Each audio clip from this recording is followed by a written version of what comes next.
Gente, vamos dar continuidade aqui, né? A nossa aula sobre imagética motora. Deixa eu botar o tempo aqui para não me perder. Então, nós tínhamos falado sobre, né, primeira pessoa, terceira pessoa, né? Das formas como a gente pode imaginar, né, na execução de uma ação motora, né? Então, quais seriam, assim, os requisitos para você realizar uma imagética, tá? Isso é importante. Bom, tem 3 aspectos aqui que a gente deveria considerar, tá? Capacidade de imaginar, integridade de áreas corticais e comprometimento grave da cognição. Ou seja, esse aspecto aqui, né, o último, pode realmente dificultar, inclusive até porque você não tem como saber se a pessoa, né, ela está imaginando, o quanto ela está imaginando, até acessar isso é difícil, né?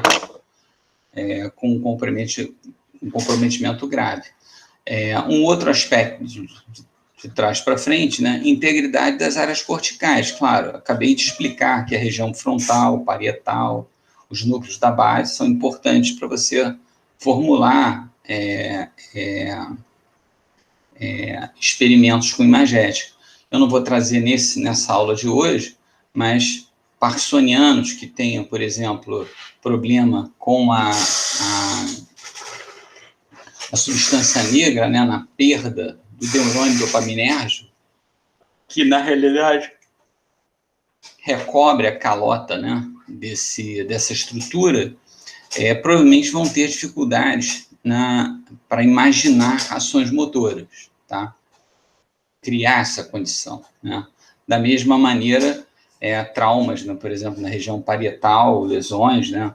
Então, você precisa de integridade das áreas corticais.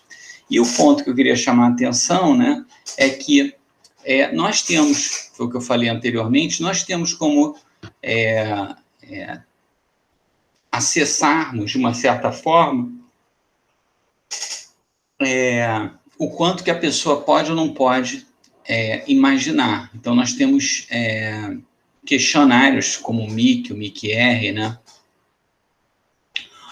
O MIC visual, enfim, que vão acessar imagética, tá? A gente vai falar um pouquinho sobre eles, mas assim, bem passando, né? Não quero que vocês tenham essa preocupação. Mas, por exemplo, né, o Movement Imagery Questionnaire, que é o MIC-RS, tá? Ele seria uma escala para saber se a pessoa consegue ou não imaginar, né, visualmente, tá? Ela vai de 1 a 7, e a partir de imagens ou de exercícios que você dá para o indivíduo, ele vai tentar classificar, né, esse tipo de imagética em muito difícil, né, em bastante difícil, que ele pode, na realidade, ver, que ele não tem uma noção, que ele considera simples, que ele considera bem simples, né, e ele considera muito, muito simples, né. Então, ou seja, isso seria uma escala, para que a gente pudesse acessar a imagética visual, tá? Então, ou seja, analisa a facilidade do indivíduo imaginar tarefas básicas que usam, né, aspectos da imagética, né, da imagem do movimento, né, da questão relacionada à visualização da informação, tá? Bom, aqui, né, de uma certa maneira, o questionário, né, o questionário sinestésico, né, e aqui tem algumas questões, e ele vai usar também essa mesma lógica, né, assim como o questionário visual, também vai usar a mesma forma, né. Então, por exemplo, ele pede fique de pé, né, essa instrução dada, fique de pé com as 2 pernas, pés paralelos, braços juntos, né? Aí ele vai pedir para você levantar joelho, né, o mais alto possível. Enfim, ele vai te dar umas ações, tá? E ele, dentro dessas ações, tá? Ele vai querer que você depois repita isso mentalmente, tá ok? E aí, novamente, a classificação. Então, ele vai, através de coisas mais simples, chegando a mais difíceis, tentar acessar se você consegue ou não imaginar, seja no plano somestésico, seja no plano visual, tá? A mesma coisa aqui, né? O Movement Imaginary Questionário 3, uma versão traduzida, tá? Então, ou seja, ele vai pegar essa escala de imagem visual e fazer a mesma coisa. Muito difícil de ver, difícil, pouco difícil, não digo que sim nem que não, é neutro, tá? E para sinestésica, a mesma coisa. E aqui ela foi traduzida, né? Levanta o joelho direito, mais alto possível e tal. Então, essa forma de questionário já foi traduzido, né? E espero eu, não acessei ainda a validação dele, mas ele deve ter sido traduzido e validado, né? Para a nossa população, né? Aqui um questionário também relacionado à vivacidade da imagem, né? Ou seja, o quanto que realmente eu consigo ver aquilo, tá?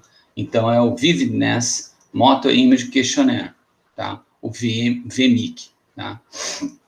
Que é, de uma certa maneira, é uma adaptação do MIC original, né?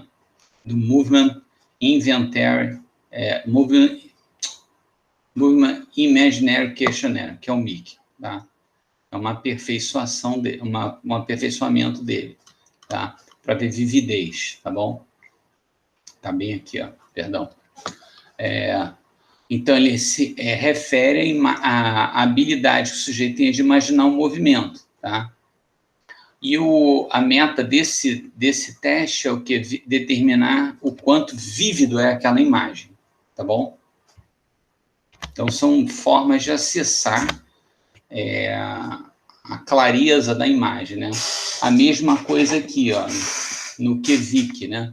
Que é o Kinesthetic e Visual Imagery Questionnaire. A mesma coisa. Ele vai te dar uma escala visual, tá? E uma escala sinestésica, tá? A escala visual, ela vai desde a imagem clara para se ver até, né, a não imagem, passando por uma coisa meio borrada, que você não está conseguindo visualizar direito. Então, ele tenta ter essa coisa. A mesma coisa vai ser na parte sinestésica, né? Ou do movimento em si, ou seja, o quanto a execução do movimento, a ação é intensa, né, dessa execução, ou não é, né? É moderada essa intensidade, até chegar à não sensação do movimento, que lembra que a sinestesia está mais alocada à primeira pessoa, você sentir, né, aquilo que você está, na realidade, fazendo, tá? Sentir o movimento. Então, a clareza da imagem, a intensidade das sensações, tá? Tarefas mais simples que as anteriores, tá bom? Aqui está o questionário, aí alguns itens, né? Movimento do pescoço, flexão, extensão, né? Movimento do ombro de novo para frente, né? Estreitar, abrir, enfim, coisas que... Movimento de dedos, né? Bom, explicitabilidade, né? dessa imagem, sabe? Ou seja, explícita intencionalmente, implícita não intencionalmente. É claro que essas noções do que é explícito e o que é implícita depois podem se complicar um pouco quando a gente olhar a memória, tá? Que aí tem outra característica. Mas, geralmente, né, aquilo que é explícito é intencional, o que é implícito, né, digamos assim, não intencional, que pode estar associado à parte de procedural, procedimentos, a gente vai ver quando falarmos sobre memória. Tá? Aplicação prática da imagética motora, isso é um aspecto importante, né? O treinamento mental seria uma aplicação, tá? a prática da imagética motora, né? A prática do treinamento ideomotor, ou seja, você idealizar a ação, né? Repetir a ação, como nós definimos, o que seria a prática mental, o treinamento mental, que tem a ver com a repetição constante, né? Ou você criar alguma rotina diante da execução do movimento, você colocar a parte do treinamento mental. Ou mesmo, né, como é muito usado em fisioterapia, por exemplo, quando, sei lá, um paciente que tenha sofrido um acidente vascular encefálico, eles fazem uso do treinamento, dessa prática, como um treinamento, ou seja, tentar imaginar o movimento do membro que está atrofiado, né, ou que está parado, que está sem movimento, ou que está no processo de recuperação, né, quando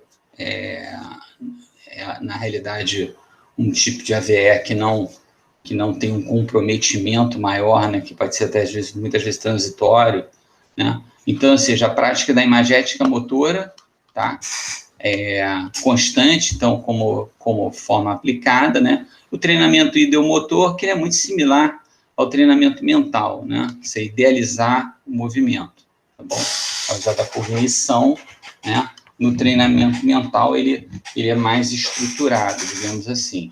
Então, aprendizado ou melhoria do desenvolvimento de um movimento através da representação psíquica, intensa, sem exercício simultâneo real, tá?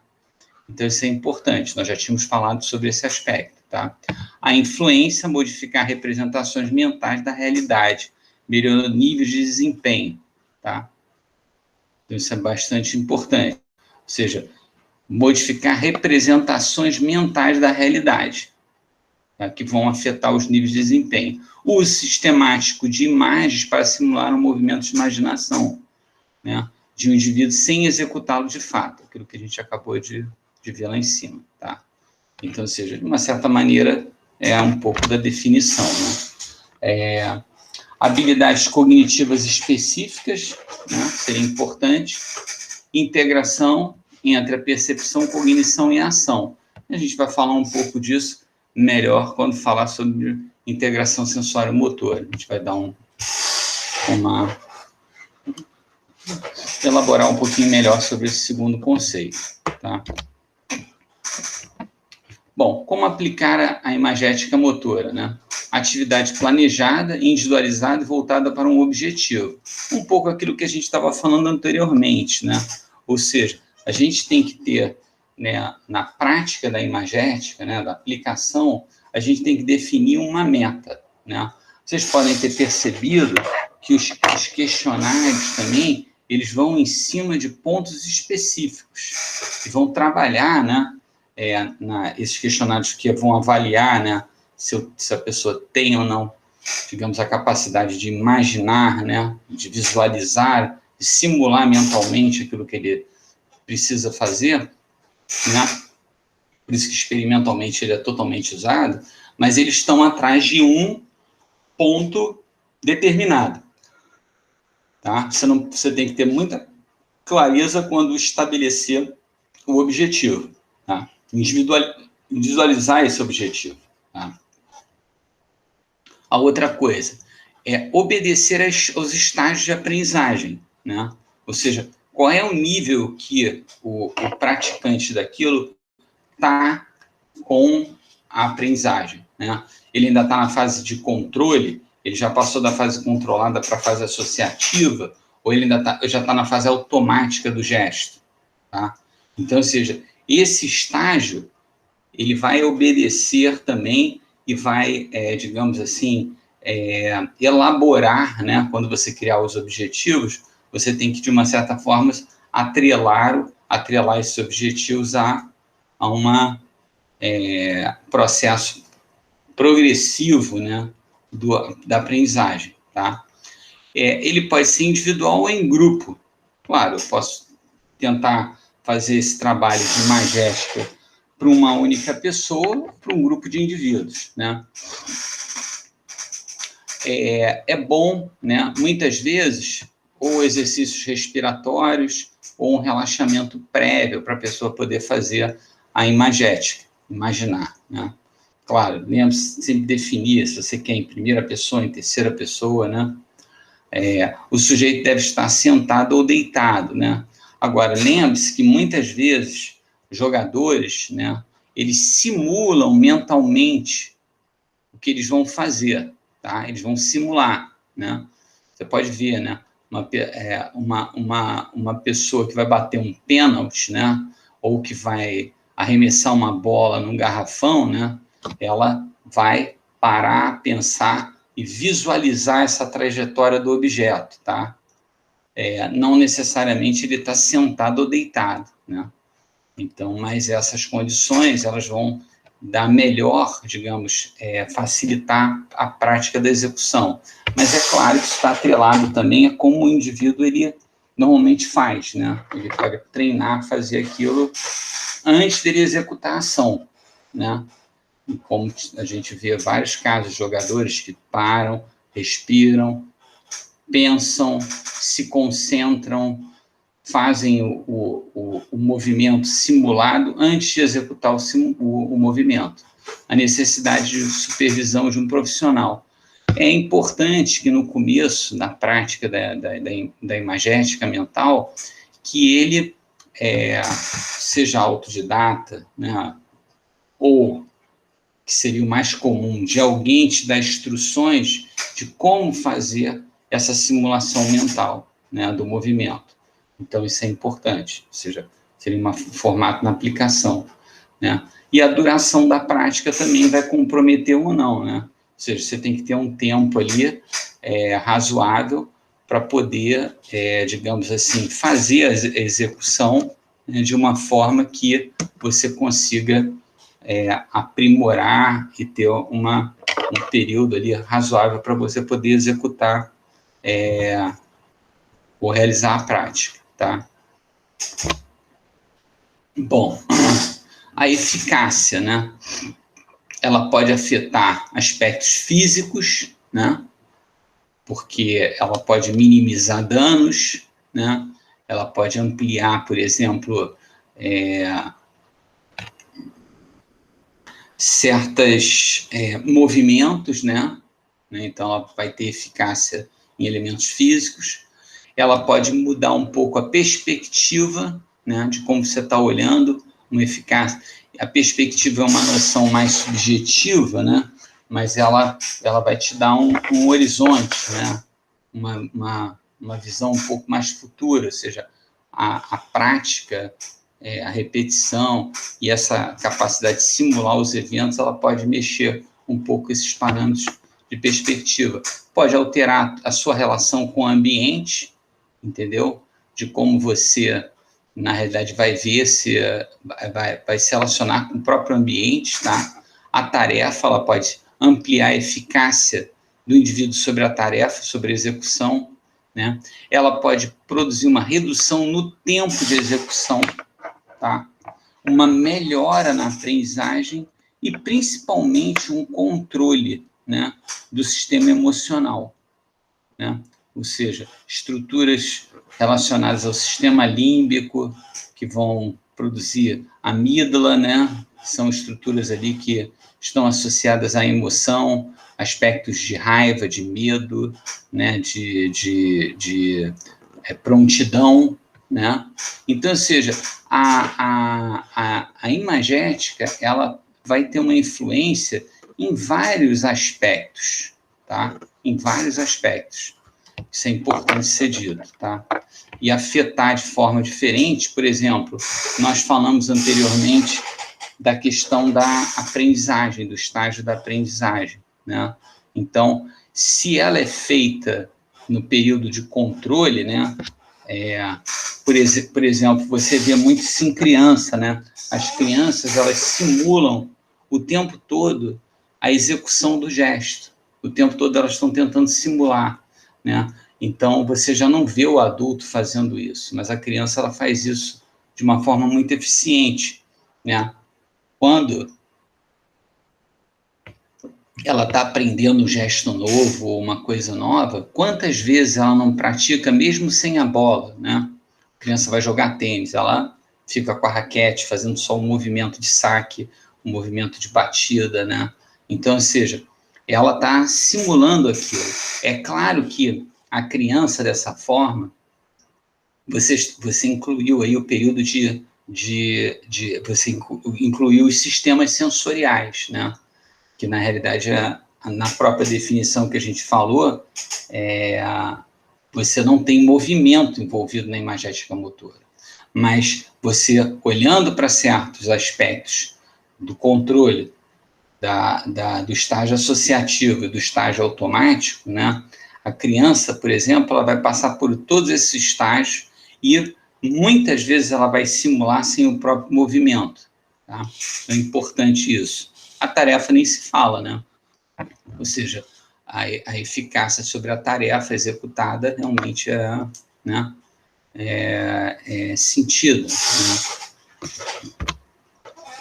Bom, a imagética motora representa o resultado do acesso consciente ao conteúdo da intenção do movimento. Claro, né? Ou seja, você vai racionalizar o movimento, tá? E ele vai ser diretamente associado, né, a essa intenção, ou seja, um acesso consciente. Por quê? Porque eu tenho que parar para pensar naquilo que eu estou imaginando, né? Tanto é que, no passado, né, a imagética, treinamento mental, ele era muito usado, né, para fazer, por exemplo, um ginasta, né, se ele tivesse alguma dificuldade de movimento, por exemplo, no salto do cavalo, ou em questões similares, de você recriar aquela situação específica, tá, no tempo, e fazer com que o indivíduo, né, passasse por aquela situação, ou mesmo reportasse aquela situação. Então, um pouco como a imagética, ela aparece na década de 60, 70. Muitos psicólogos estavam ali tentando estabelecer a área da psicologia no esporte, usavam dessas técnicas de imagética, né? E às vezes até com medição ou de frequência cardíaca, ou de frequência respiratória, né? Às vezes condutância de pele, para poder avaliar se naquele momento crítico ali do movimento, que às vezes existia um erro, se ele passava por aquele momento simulando mentalmente essa passagem. Tá? Então, isso aí foi uma coisa bastante usada nessa forma. Tá? Então, você vai ter o acesso consciente, tá, do conteúdo, né? Geralmente executados de forma inconsciente durante a preparação do movimento, né? Ou seja, se você não está pensando, você está imaginando ali sem se ater, na realidade, a isso, ao movimento em si, né? Então, digamos que você não tenha muito tempo, só mais a parte automática, tá? Então, a imagética motora consciente, tá? A preparação motora inconsciente. As duas juntas vão criar o quê? São mecanismos que vão produzir, né, aspectos, digamos assim, congruentes, né, que eles vão estar associados, né, os dois. Né? Eles têm uma funcionalidade equivalente para produzir o quê? O treinamento de imagética motora para aprimorar a performance, né? Então, ou seja, a imagética motora, o ponto final dela é esse quadro aqui em vermelho, ou seja, é um aprimoramento da performance, do desempenho, uma melhora no resultado do desempenho. Tá? Isso é bastante importante. Tá? Então, é claro que a imagética consciente e a inconsciente, tá? Elas vão se coligar, né, para que você aprimore essa performance motora. Tá? Muito usado no treinamento de alto rendimento, né? Então, por exemplo, Erickson, em 2016, o estudo sobre o ótimo desempenho esportivo fornece uma janela sobre como as representações mentais das pessoas orientam o melhor desempenho. Tá? Então, ou seja,